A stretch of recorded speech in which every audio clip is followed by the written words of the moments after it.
नमस्कार, आप देख रहे हैं नक्षत्र न्यूज का न्यूज रूम लाइव और मैं हूं आपके साथ दीपक राजसुमन। तो आज प्रधानमंत्री बिहार दौरे पर पहुंचे। बिहार दौरे पर उन्होंने करीब 36,000 करोड़ की सौगात दी और ये 36,000 करोड़ की जो विकास परियोजनाएं हैं बिहार के कई जिलों में मिली है, जिसमें अगर पूर्णिया एयरपोर्ट की बात करें, इसके अलावा भागलपुर की बात करें, रेलवे परियोजनाओं को कई सौगात दी गई है। इसके अलावा बिहार में चुनावी साल में प्रधानमंत्री मोदी कब कब आए, कितने कितने हजार करोड़ की बिहार को सौगात दी है, उसका भी हम ग्राफिक्स के जरिए आपको समझाएंगे।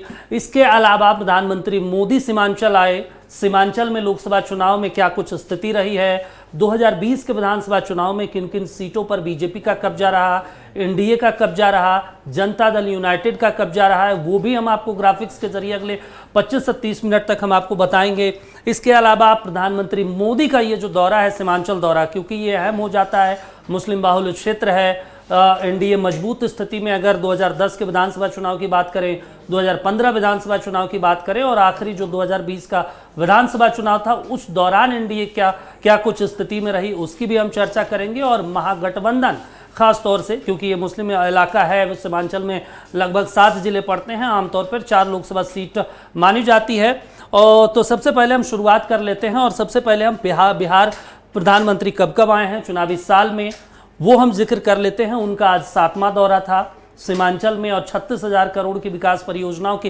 प्रधानमंत्री मोदी ने सौगात दी है। तो सबसे पहले हम बात कर लेते हैं प्रधानमंत्री के पहले दौरे की। 24 फरवरी को भागलपुर आते हैं, 23,000 करोड़ की सौगात देते हैं।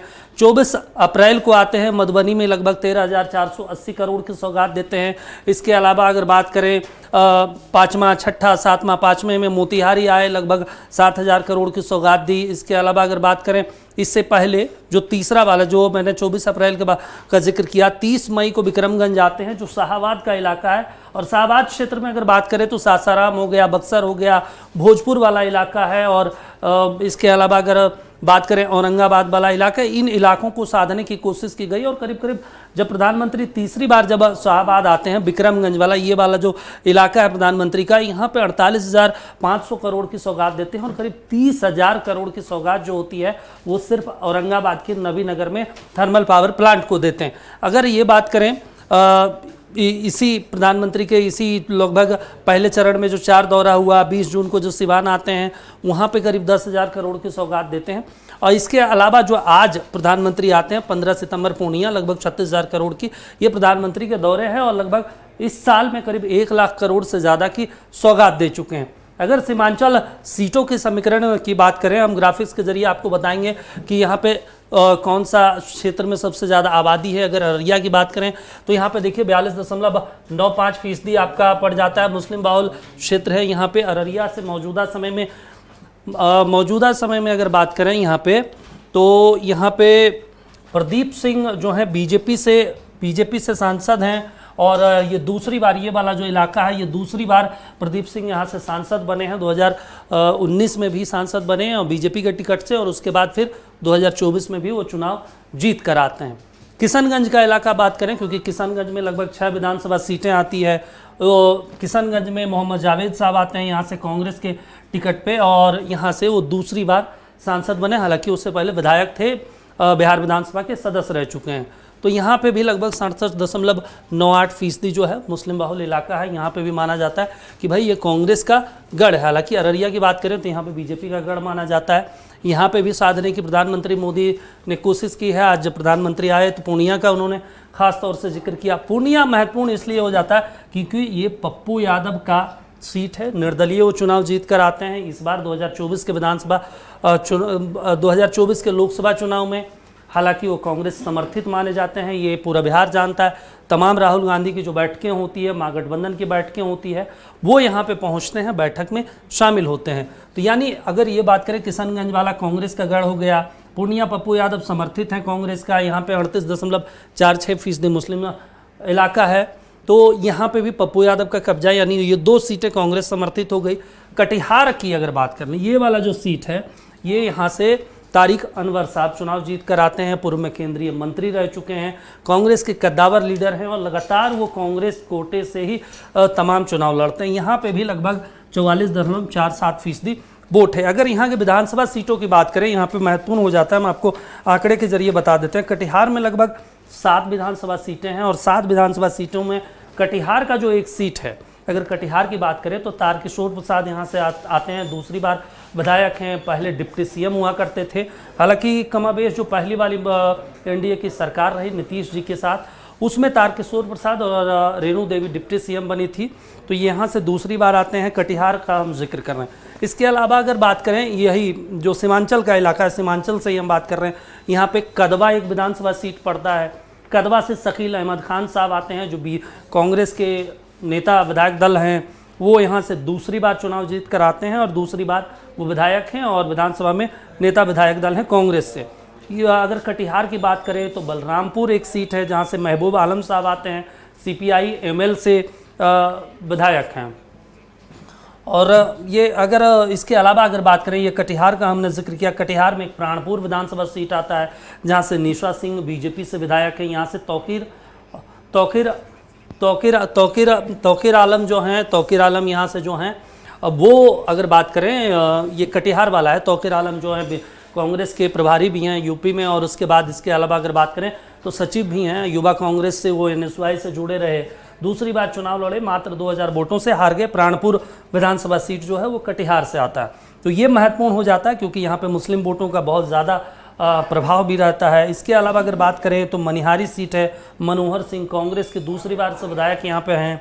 इसके अलावा अगर बात करें, बरारी सीट पड़ता है, विजय सिंह जो जनता दल यूनाइटेड के विधायक हैं, हालांकि ये 2015 में राष्ट्रीय जनता दल के पास सीट उसके खाते में थी। कोढ़ा की अगर बात करें तो ये वाला इलाका है कटिहार वाला जो इलाका है, कटिहार के तमाम सीटों का हम जिक्र कर रहे हैं, तो कटिहार में ही कोढ़ा वाला इलाका है। कोढ़ा जो है वो अभी मौजूदा समय में बात करें तो पूनम देवी जो हैं वो बीजेपी से हैं और 2015 में कांग्रेस के खाते में थी।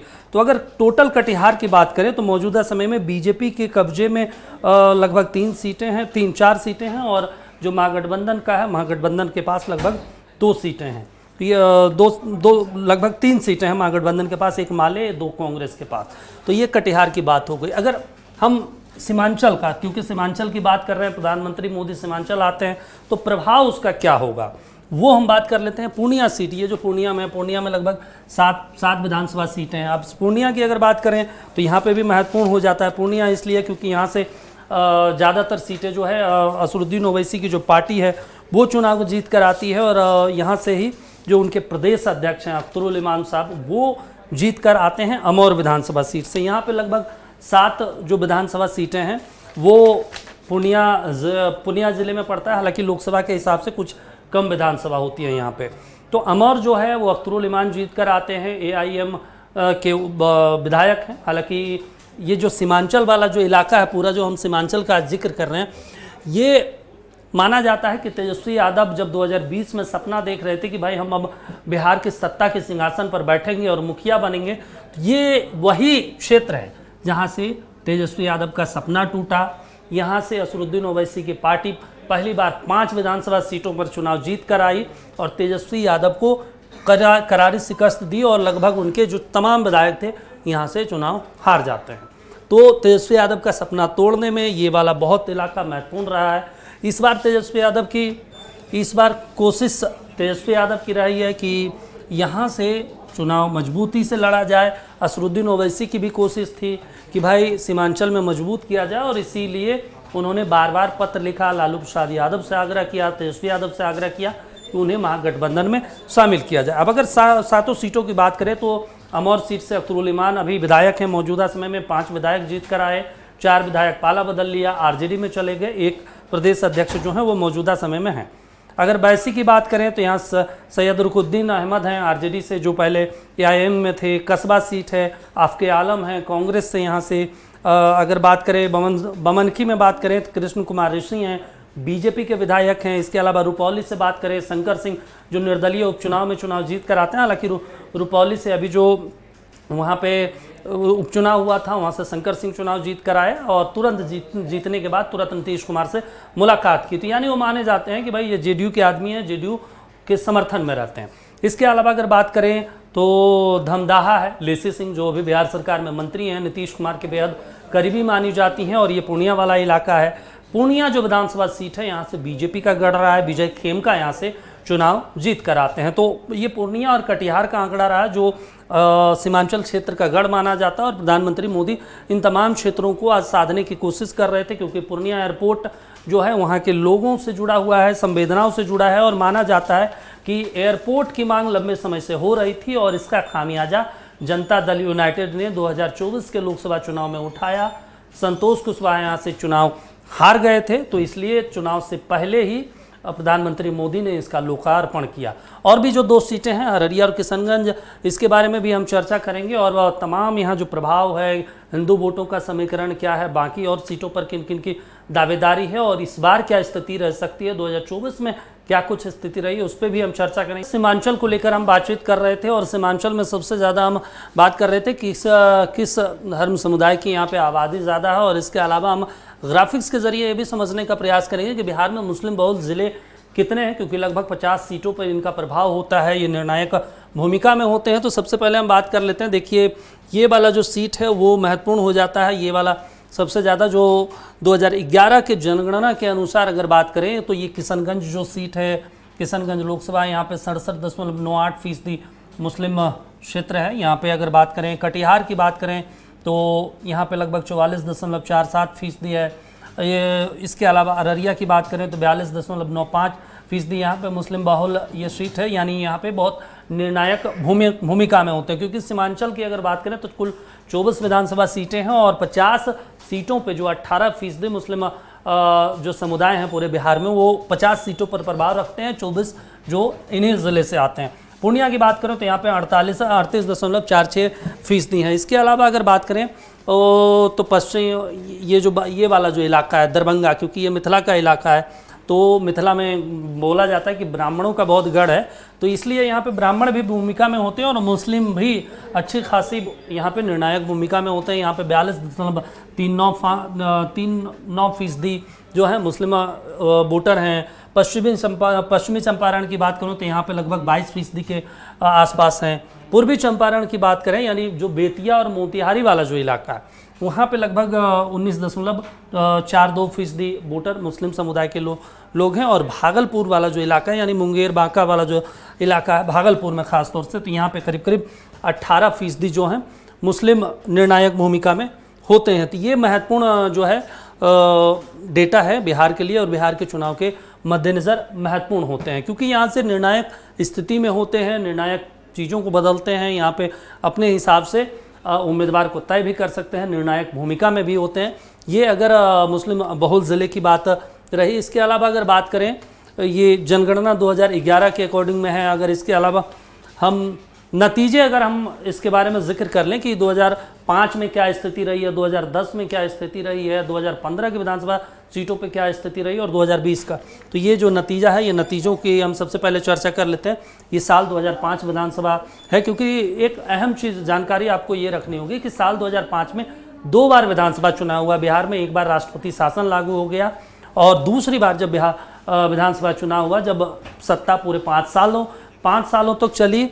तो ये वाला जो डेटा है कि सीमांचल इलाके में 2005 में दूसरी बार जब चुनाव हुआ तो बीजेपी यहाँ बहुत मजबूत स्थिति में उभरी, 9 सीटों पर काबिज हुई। 2 सीटों पर अगर बात करें तो जनता दल यूनाइटेड जीत कर आई, आरजेडी यानी राष्ट्रीय जनता दल 5 सीटों पर आई और उसके बाद अलावा 4 सीटों पर कांग्रेस रही और बाकी जो अन्य पार्टियां रही है, क्योंकि यहाँ पे अन्य पार्टियों का भी प्रभाव होता है, कभी सैनी, कभी एआईएम, कभी और भी तमाम पार्टियां जो है वो 4 सीटों पे। अगर इसके अलावा अगर बात करें 2010 का, तो 2010 का डेटा देख लीजिए आप। 2010 वाला हम आपको दिखा देते हैं और उसके बाद 2015 और 2020 की भी चर्चा करते हैं, क्योंकि पिछले अगर 2-3 चुनावों में यहाँ समीकरण रहा है। ये 2020 का आंकड़ा है, आपको 2005 का हमने बताया, उसके बाद 2010 का भी दिखाते हैं। 10 में भी, क्योंकि 10, 15 और 20 यहाँ पे एनडीए मजबूत स्थिति में रही है, शानदार वापसी की है, क्योंकि यहाँ पे मुस्लिम बाहुल है। इसके अलावा भी यहाँ पे चीज़ें बदली है। अब देखिए यहाँ पे हम आपको बता देते हैं 2010 में बीजेपी 13 सीटों पे, 24 सीटें हैं सीमांचल में विधानसभा की, लेकिन यहाँ से 50% से ज़्यादा सीटों पर बीजेपी चुनाव जीत कर आई। 4 सीटों पर जनता दल यूनाइटेड यानी 17 सीटों पर एनडीए काबिज हुई थी। 2005 में एनडीए में जनता दल यूनाइटेड और बीजेपी एक साथ चुनाव लड़ी थी। 3 पे कांग्रेस हो गया, इसके अलावा 2 पे एलजेपीआर हो गई, जो उस समय एलजेपी थी, अभी LJP-R है और 2 सीटों पे अन्य पार्टियां रही। इसके अलावा अगर बात करें 2005 और 2010 का, यानी दोनों चुनाव में अगर बात करें तो यहाँ पे NDA मजबूत स्थिति में रही है। अब 2015 की बात करें, 2015 में भी लगभग मजबूत स्थिति में वो जो है NDA रही है। बीजेपी खास तौर से यहाँ पे मजबूत स्थिति में रही है। देखिए 2015 का आंकड़ा हम दिखा देते हैं आपको। 2015 में कांग्रेस यहाँ पे 8 सीटों पर जीत कर आई। किशनगंज कटिहार से ज़्यादातर सीटें कांग्रेस की रही है 2015 में। बीजेपी 6 सीटों पर, जनता दल यूनाइटेड 6 सीटों पर, RJD 3 और 1 पे यानी कांग्रेस और RJD 9 सीटों पर और 12 सीटों पर NDA रही और इसके अलावा अन्य 1 सीटों पर रही है। अगर 2020 की बात करें तो 2020 में इससे भी मजबूत स्थिति में रही है, क्योंकि यहाँ पे असरुद्दीन ओवैसी की जो पार्टी है वो सबसे ज़्यादा महागठबंधन को नुकसान किया था। असरुद्दीन ओवैसी की पार्टी सबसे ज़्यादा नुकसान हुआ। यहाँ पे बीजेपी भी मजबूत स्थिति में लौटी। यहाँ पे लगभग 8 सीटों के आसपास बीजेपी 2020 में चुनाव जीत कर आई। जनता दल यूनाइटेड लगभग 4 सीटों पे रही है। देखिए वही जो आंकड़ा है, यहाँ से इस बार RJD का सुपड़ा साफ हो गया था, यानी 8 सीटों पे बीजेपी भारतीय जनता पार्टी रही। उसके अलावा जो हमने आपको डेटा बताया कि 4 जो विधानसभा सीटों पर कौन कौन से सीटों पर बीजेपी जीत कर आई, 5 पे भारतीय राष्ट्रीय कांग्रेस और 5 पे जो असरुद्दीन ओवैसी की पार्टी है वो चुनाव जीत कर आई, 4 पे जनता दल यूनाइटेड और 2 पे अन्य पार्टियां रही है, जिसमें महबूब आलम आते हैं और उसके बाद एक और भी माले का ही सीट है। तो ये 2020 का आंकड़ा रहा। इसके बाद 2024 लोकसभा चुनाव आता है। लोकसभा चुनाव में यहाँ पे 3 ऐसी सीटें हैं। अररिया को छोड़ दिया जाए तो वहाँ पे महागठबंधन का कब्जा है और पैटर्न भी उसी हिसाब से चला है। अब आज प्रधानमंत्री मोदी आए, दौरा किया, उन्होंने बड़ी सौगात दी हज़ारों करोड़ की। अब इसका असर कितना होगा ये आने वाले चुनाव में देखने को मिलेगा, क्योंकि अब चुनाव में ज़्यादा समय नहीं बचा। 22 नवंबर को सरकार का गठन होना है, तो यानी बहुत कम समय बच गया। बहुत कम समय में क्या कुछ रुख और भी बदलता है ये आने वाले समय में यानी आने वाले वक्त में पता चल पाएगा। लेकिन जिस तरीके से आज हमने आपको आंकड़ा बताया, सीमांचल का प्रभाव, तमाम सीटों का विश्लेषण किया, उसी तरीके से कल और भी कुछ अलग अलग क्षेत्र के बारे में चर्चा करेंगे और उसके बारे में जानकारी देंगे। तब तक के लिए देखते रहिए नक्षत्र न्यूज। नमस्कार।